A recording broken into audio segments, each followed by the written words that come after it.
ازيكم يا بنات؟ معاكم آية. النهارده انا عايزه اكلمكم عن ازاي تكووا شعركم باقل اضرار ممكنه. الاول في ناس كتير بلاقيهم يحطوا زيت قبل ما يكووا شعرهم، وبيقولوا ان هما كده بيحموه. على كده على العكس هما بيضروا شعرهم اكتر، لان بيخلوا الزيت يغلي على شعرهم لما يتعرض لدرجه حراره عاليه، فده بيدمر الشعر. وفي كمان ناس بلاقيهم يحطوا كريم بانتين ويكووا شعرهم، ده برضو بيضر جدا الشعر مش بيحميه. لازم عشان تستخدمي منتج قبل كوي الشعر يكون مكتوب عليه انه لكوي الشعر. وانا عندي نوعين. اول نوع السبراي ده كنت شارياه من كارفور.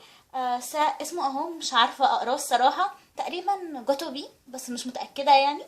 آم، ده سعره حوالي 45 جنيه. ده بعد ما برش واكوي شعري ما بيهش، وكمان بيدي لمعة قوي للشعر. ولما بغسل شعري بحس ان هو ما كانش مكوي، يعني ما بحسش بضرر المكوى فيه. ده هتلاقوه في كارفور او الصيدليات الكبيره زي خليل والعزبي. طب اللي مش هيلاقيه ايه هو البديل؟ البديل كريم بالمرز لكوي الشعر. الكريم ده مخصوص علشان كوي الشعر. ده هتلاقوه في فتح الله وكارفور، وده سعره برضو هتلاقيه في حوالي 45 جنيه، بس الصراحة مش متأكدة قوي من سعره. ده بيتحط قبل كوي الشعر، وممكن كمان بعد ما تكوي شعرك. انا بفضل ده اكتر، بس لو ما لقيتوش قدامكم كريم بالمرز اختيار حلو برضو. وعامة في ناس بيقولوا ان كريم بالمرز ده ان هو بيفرد الشعر. لا طبعا، ما بيفردش الشعر غير لو انتي كويتيه. انا كده خلصت الفيديو، اتمنى اكون فدتكم. ما تنسوش تعملوا لايك وسبسكرايب لشير للفيديو لو عجبكم. اشوفكم في فيديو جديد، مع السلامه.